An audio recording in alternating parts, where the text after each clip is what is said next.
Now, welcome to the Production CEO. And before I get started, guys, please subscribe. I need 1,000 subscribers so I can give you guys more quality videos that you want to see, starting with this series right here. Now, if you are trying to start a film production company, you might want to watch this series first because I wish I knew to start a film production company.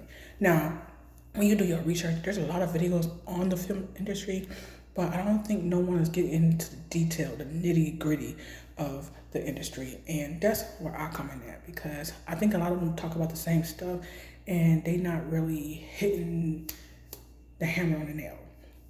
So I'm here to tell you guys it's a lot of work. First of all, for those who don't know, I started at my film production company in the first place because I write books for a living, and I know a few of them that I have written, they will be good as movies. So I figured, why not? And because I was in the writing industry as an author already, I didn't know the writing industry was this big whole world, and it was different things that you could do, and that you could actually turn into a career. So yeah, I had to learn all I needed to know as an author first.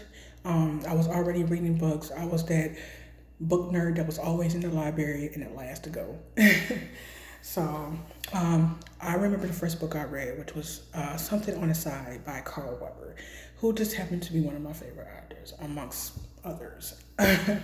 Definitely not the book I should have been reading at 16, but I mean, I couldn't put it down, so what can I say? But anyway, back to the point. Yes, for those who don't know, I did eventually start my own film production company. And this year in June will be 2 years that it was open. Now, there's a lot of things that comes behind, running a business, especially by yourself and as a single parent. So it's like, yes, you are wearing all the hats. You don't have no help. And yes, because you started a business, you on a budget, and sometimes that's a very low budget. So you do what you can for what you have. Now, with that being said, of course you want to drop these projects. Now, when I started my film production company, I had so many ideas, and I had a lot of this, a lot of the, I had a lot of books completed, so I had a lot of manuscripts, a lot of plays, a lot of the stuff that was stories that I have written already that was completed that was just collecting dust on my laptop. Now, of course, them sitting on your laptop is not making you no money, so you have to get it out there. Now, I do. Now, one thing I do is when I write, I send my manuscript or my screenplay or script over to a professional and have them read it over because I want to make sure the writing part is done correctly. And now it's time for the production part of it. As you guys know, I didn't know before, but now being in the industry for a year and a half, I know that it steps to getting your script into a movie. First, the first step is writing it, completing it, editing it, having somebody look over it, and then it's the casting call. You need actors, and they call this the pre-production stage. And then you go into the production stage, and then it's the film, the movie itself. I know it's a lot already, y'all. It just you want to pull your hair out sometimes. You do have days where you want to quit. Um, don't do that because just like with anything, consistency is key. Keep going because your idea is not going to, uh, you know, film itself. So that's what you come from. Now, one thing I learned about having a film country, you need to have some kind of income coming in because your movies, your stories, it's not going to do it itself. It takes time for it to actually, be completed as a movie, whether it's a short film, a TV series, what have you. So you need to be making money in the meantime. Why not do photography? Now, if you are taking a course or you actually go to school, you are going to touch on photography for a reason because that's a big part of the production process is knowing photography, the angles, the lighting, all that. So they do dabble into photography, which is a very big point, very big thing to learn. I know a lot of people don't want to do photography, they just hire a photographer, but it's better to learn on your own, especially with you having a company on your own. You want to learn that because if you become a photographer, you are going to use that for income. So whether you start with headshots, events, some even become videographers. That's a great way to bring in income. So when you do start filming your movie and stuff, you have money for the actors and the film itself. So you need money coming in because your movies is going to be a whole process until they start making you money, if that makes sense. Now, with that being said, like me, I always been a do it yourself type of person. I try to cut out the middleman as possible because I don't like rejection letters. If you like me, you don't like rejection. Not everybody's gonna get the story that you write. You are your own writer. You know why you wrote the story. You know what it want to do when you put it out there. So not everybody's gonna understand that. Um, so yeah, guys. Yes, you have to do your research, but you also need to know, like, you have to put yourself out there. And so if you are introverted, this is going to be very hard for you because you're going to have to go out, talk to people. Um, Not me. I'm a graphic designer, so that's where your website comes in at. That's where your business cards come in at. So when you are talking to people, usually when I talk to people, the first thing they ask for is a business card or some type of contact, so they can contact me if need be. A lot of people want to collaborate with you, which is another good way to get into the industry is collaboration. You have to know how to work as a team and with others. In my opinion, that's a very big thing. So, like I said, I had to learn this. Okay, now, it's good to edit your script yourself, but always, if you can, have somebody look over it. It doesn't hurt to have a second opinion because you don't want. If you are somebody that can't handle criticism, get it edited by somebody else, if that makes sense. Now, I understand that you're not gonna have a whole lot of money. Sometimes it will still work out if you just explain that to the person that you have it read, even if just a proofread. You know what I mean? Um, but I think that's a very big part because you don't want to just send a sloppy script over to somebody or to your actors. Like your actors have to be able to read it and know what's going on and know what role they play, if that makes sense.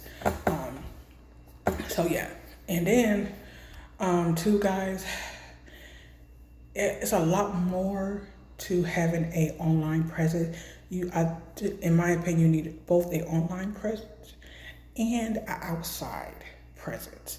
I think that's a good way to kind of get your name out there, your company out there. You have to introduce yourself as a person first, people to get to know who you are, and then your projects, if that makes sense. Okay.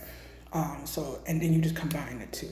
So you know what I mean. So I think you need to do that both online and outside of line. And yes, that requires you to step out your house and out your comfort zone. It has to be done. And it doesn't hurt to learn some marketing so you know how to market yourself because you still have to post, you still have to do emails and things like that and let people know what's going on. Because like a lot of people when they get to know you and they're like, okay, I'm a fan, I'm gonna keep watching her, I'm gonna keep supporting her. They want to stay updated, so you have to constantly let them know what's going on. Now, yes, this becomes very tiring. Again, especially if you are a parent, yes. Now, it's a lot of hours. It's just like if you work in a 9 to 5, it's a lot of hours, it's a lot of that. To me, the pay is better, but you still have to put in the hours. You still have to get up. Even sometimes it requires you to get up early, and sometimes you lay down late. So, but you know how you want your craft. You know how you want to run your business, and 9 times out of 10, you're already doing that because you know where you're headed. There's always a method to your madness, right? So, I kind of wanted to point that out first, but and two, when you hear people say read scripts, yes, read scripts, okay? Even if you have to read a script from your favorite movies, like download the script from Black Panther, see how it was written. You know what I'm saying? And make sure it's in your same genre so you know how it's written. And sometimes I'll even go as far as rewriting the script of how I would wrote it. You know what I mean? That's a good way to practice your writing skills too. Now yeah, you might say, oh, that's a lot of work, but again, it's a process, and you are going to thank yourself later. So now, I think that's a very big part of the production process. The beginning, you have to get the basic down first. And most people will say, "Hey, how I started, I collaborated with somebody." I think the best part to start is being a reader, being a learner, learning all you need to know, writing it down, taking notes, just like if you were in class. You know what I mean? And then, if you are an author like me, you need to know the difference between a novel and a script. Now, for a lot of you don't know, the movies are different from the book for a reason. Because let's say you have this thick novel, um, like Stephen King's. Everybody knows how big Stephen King books are, but he's not putting all that in the movie script. Remember, movies are only 2 hours, so you have to shorten it. You basically get into the point and moving on. You know what I mean? So of course you have to rewrite a lot of stuff, and a lot of that detail will come out. So of course it's going to be different from the book.